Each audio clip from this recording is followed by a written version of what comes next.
Reflexão bíblica. Segunda carta de Paulo a Timóteo. Capítulo 3. 2 Timóteo 3.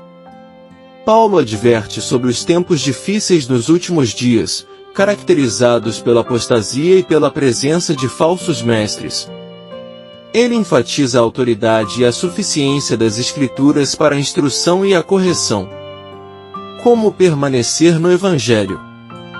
Em 2 Timóteo 3, veremos que Paulo dará uma descrição profética sobre a humanidade nos últimos dias, sobre o seu comportamento, apresentando uma lista detalhada das coisas malignas que habitarão os corações humanos.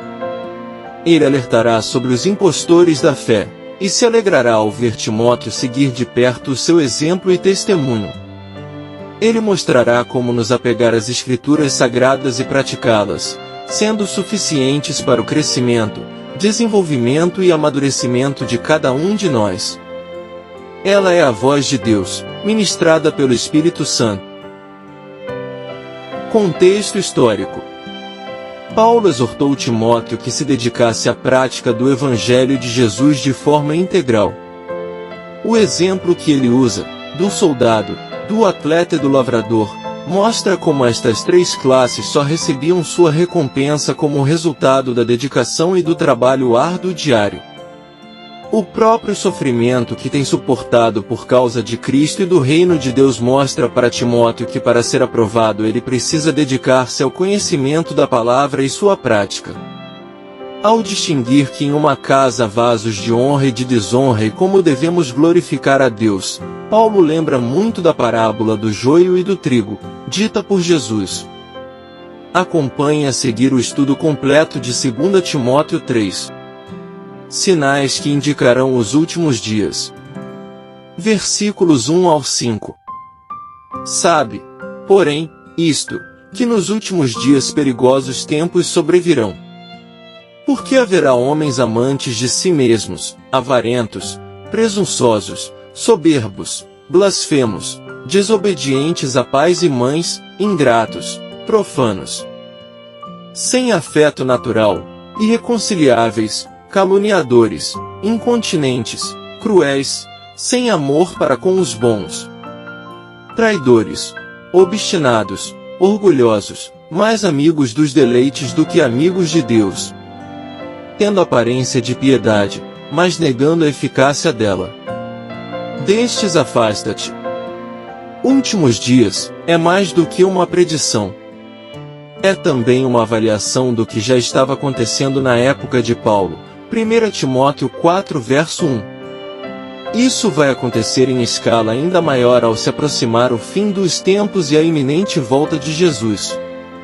E já está acontecendo. Estes falsos mestres tinham aparência externa, mas não a verdadeira essência da piedade. E já está acontecendo. Os seres humanos nos últimos dias se corromperão sob toda a forma possível. E já está acontecendo. Sorrateiros. Versículos 6 e 7. Porque deles fazem parte os que entram sorrateiramente nas casas e levam cativas mulheres tolas carregadas de pecados, levadas por várias concupiscências, que aprendem sempre, e nunca podem chegar ao conhecimento da verdade. Por causa de sua culpa no passado, estas mulheres, carregadas de pecados, estavam especialmente suscetíveis ao ascetismo e legalismo dos falsos mestres. Mentes corruptas. Versículos 8 e 9. E, como Janes e Jambres resistiram a Moisés, assim também estes resistem à verdade, sendo homens de mentes corruptas, réprobos quanto à fé. Não irão, porém, avante, porque a todos será manifesto o seu desvario, como também o foi o daqueles. Janes e Jambres são os nomes que os escritos judeus não bíblicos primitivos deram aos magos egípcios que enfrentaram Moisés, Êxodo 7 versos 8 ao 13. Apesar de estes nomes não aparecerem na Bíblia hebraica, Timóteo já devia estar acostumado com eles por causa dos escritos judaicos sobre Moisés. Meu exemplo.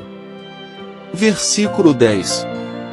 Tu, porém, tens conhecido completamente a minha doutrina, modo de viver, propósito, fé, longanimidade, caridade, paciência.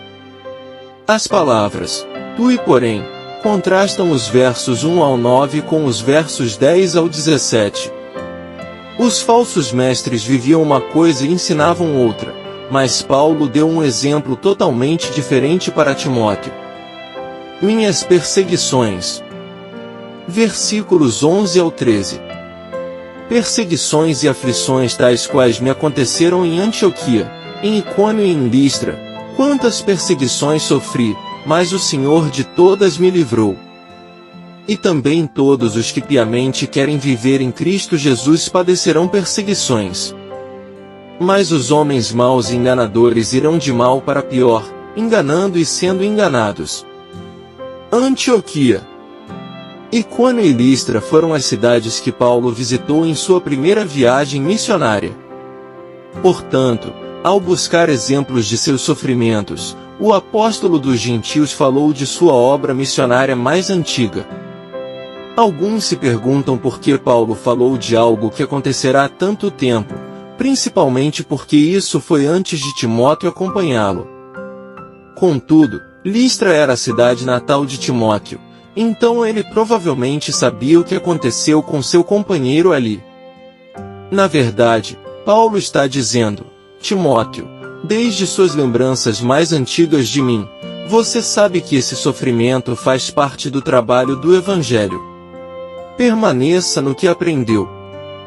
Versículo 14. Tu, porém, permanece nas coisas que aprendeste e de que foste assegurado, sabendo de quem as tens aprendido. É bem provável que a expressão, de quem as tens aprendido, se refira à mãe e à avó de Timóteo, 2 Timóteo 1 verso 5, principalmente porque o verso 15 menciona o ensino que ele recebeu na infância. Desde criança. Versículo 15. E que, desde criança, sabes as santas escrituras, que são capazes de fazer-te sábio para a salvação, pela fé que há em Cristo Jesus. Se fazer-te sábio para a salvação, significa que as escrituras poderiam levar Timóteo a conhecer a verdade, 1 Timóteo 2 verso 4. As escrituras têm o poder de trazer as pessoas à fé. Inspirada por Deus. Versículos 16 e 17. Toda escritura é dada pela inspiração de Deus, e é proveitosa para a doutrina, para repreender, para corrigir, para instruir em justiça. Para que o homem de Deus seja perfeito e perfeitamente instruído para toda boa obra. Inspiração significa inspirada por Deus. A escritura vem do próprio Deus, por isso ela é útil de tantas maneiras, e no final, nos conduz à justiça, à maturidade e ao serviço. Toda escritura se refere ao Antigo Testamento, mas consequentemente também indica os escritos do Novo Testamento, 1 Timóteo 5 verso 18. 5 importantes lições que podemos aprender em 2 Timóteo 3. A advertência sobre os últimos dias.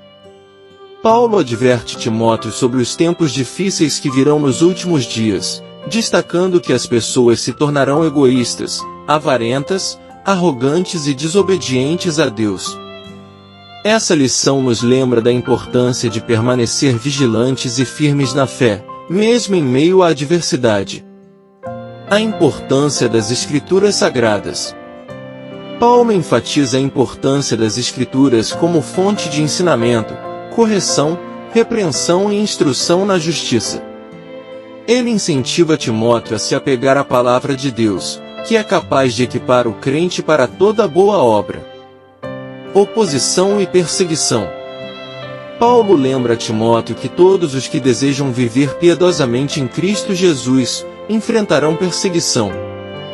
Essa lição nos prepara para enfrentar adversidades e nos encoraja a permanecer firmes na fé, confiando na graça e no poder de Deus para nos sustentar. A necessidade de discernimento espiritual. Paulo alerta sobre falsos mestres e enganadores que surgirão, buscando desviar os crentes da verdade. Ele exorta Timóteo a permanecer firme na verdade e a exercer discernimento espiritual para identificar e rejeitar o erro. O exemplo de vida de Paulo. Paulo destaca seu próprio exemplo de vida piedosa, perseverança na fé e fidelidade ao ministério, encorajando Timóteo a seguir seus passos. Essa lição nos lembra da importância de termos mentores espirituais e de sermos modelos de fé e santidade para os outros. Conclusão. Mais uma aula de Paulo para seu discípulo, falando de muitos temas relevantes dentro da igreja e, sobretudo, da vida. Paulo insiste em falar dos falsos mestres que apareceriam e tentariam desvirtuar o Evangelho, levando os novos na fé a uma vida longe da palavra de Deus e longe do modo de vida que Jesus veio criar. Paulo fala dos últimos dias, que seriam difíceis, cheios de dor e perseguição, mas deixa claro para Timóteo que seu exemplo de vida, as dificuldades que passou pelo Evangelho em tantos lugares são, de alguma forma, modelos que sim, se pode sobreviver e suportar, tendo em mente a recompensa eterna de tudo isso. Que tenhamos dentro de nós a fé de Paulo, que tudo isso é passageiro, é um piscar de olhos, mas a eternidade, a vida que virá após a morte, por ela vale a pena sofrer tudo. Assim como ele aconselha seu filho na fé a permanecer no que aprendeu desde criança, que possamos também nos fortalecer nas palavras das Santas Escrituras, na promessa de Deus, e no que disse Paulo: o viver é Cristo, o morrer é lucro. Aleluia! Graça e paz por parte de nosso Deus e Pai, e de nosso Senhor e Salvador, Jesus Cristo, estejam sobre nossas vidas.